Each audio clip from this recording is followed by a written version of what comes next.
সাংবিধানিকভাবে সংবিধানে আসলে এই জুলাই গণঅভ্যুত্থানটাকে ইনক্লুড করার জন্যই আসলে এই গণজমায়েতটি ডাকা হয়েছে। প্রত্যেকটা প্রোগ্রামে আসলে সবাই ফিল করতেছে কি যে তারা কথা বলতে পারছে। এই 15 বছর 16 বছর তারা কথা বলতে পারে নাই। ছবি তখনই সুন্দর হয় যখন একটা শিল্পীর যার ছবি আঁকতেছে তার প্রতি ভালোবাসা থাকে, তার প্রতি মায়া থাকে। তো আসলে কালকে যে সে আঁকছে সে কিন্তু শিল্পী, কিন্তু তার কিন্তু শেখ হাসিনার প্রতি কোনো মায়া নাই। কালকে 31শে ডিসেম্বর যেটা বলা হয়েছে যে সাংবিধানিকভাবে সংবিধানে আসলে এই জুলাই গণঅভ্যুত্থানটাকে ইনক্লুড করার জন্যই আসলে এই গণজমায়েতটি ডাকা হয়েছে এবং আশা করি যে এই জুলাই গণঅভ্যুত্থানটাকে অফিসিয়ালি অ্যানাউন্স করার জন্য সকল দল মত নির্বিশেষে যেরকমভাবে আন্দোলনে এসেছিল সেই স্পিরিটটাকে ধারণ করে কালকে সবাই গণজমায়েতে অংশগ্রহণ করবেন। অ্যাকচুয়ালি আমি কোনো কিছু এখন প্রেডিক্ট করতে পারছি না এই মুহূর্তে, কারণ আমি চাই না যে কোনো কিছু প্রেডিক্ট করে আবার সেটা ভুল প্রমাণিত হোক। সো দিন তো বেশি নেই, কালকেই তো। সো আমরা একটু অপেক্ষা করি। কালকেই তো 3টায় আপনি আসবেন, আমিও আসবো, সবাই আসবো এবং সেই চমকটা এই মাঠেই নিব।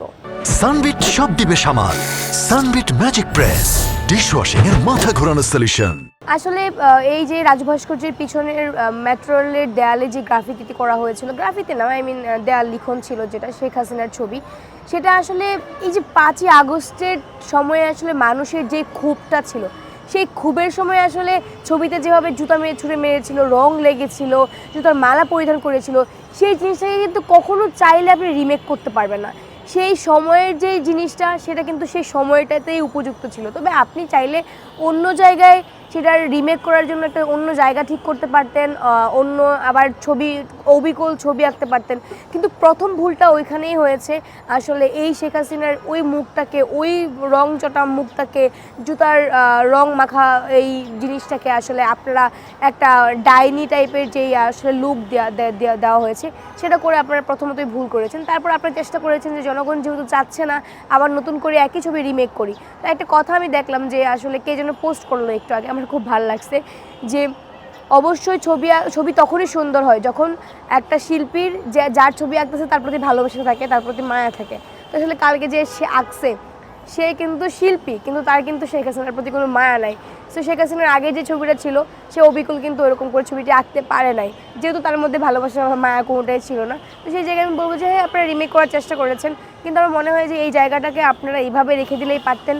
অন্য একটা জায়গায় সেটাকে একটা কর্মসূচি যেহেতু দিয়েছেন আজকে একটা সময় জুতা নিক্ষেপ কর্মসূচি, সেটা আপনারা অন্য একটা জায়গায় গিয়ে বা অন্য একটা দেয়াল করে বা এইখানে হয়তো বোর্ড করে আপনারা সেই কর্মসূচিটা পালন করতে পারতেন। অবশ্যই পুঞ্জীভূত ক্ষোভ, কারণ আপনি দেখেন যে আপনি যেই জায়গায় যাবেন বিভিন্ন এখন যে প্রোগ্রামগুলো হচ্ছে প্রত্যেকটা প্রোগ্রামে আসলে সবাই ফিল করতেছে কি যে তারা কথা বলতে পারছে।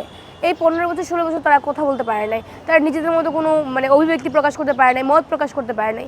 সেই জায়গায় অবশ্যই এই ক্ষোভের পরিপ্রেক্ষিতে, কারণ ওইটাও স্বতঃস্ফূর্ত ছিল, আজকে যেটা ছিল আমরা কিন্তু ধরে বেঁধে কাউকে নিয়ে আসি না আপনারা এখানে জুতা মেরে যাবেন, আপনাদেরকে 10 টাকা দেওয়া হবে, 20 টাকা দেওয়া হবে, চা খাওয়ানো হবে, বিরিয়ানি খাওয়ানো হবে। যারা আসছে সবাই কিন্তু স্বতঃস্ফূর্তভাবে এসেই জুতাগুলো মেরে গেছে। সো অবশ্যই ক্ষোভ থেকে এটা আসছে।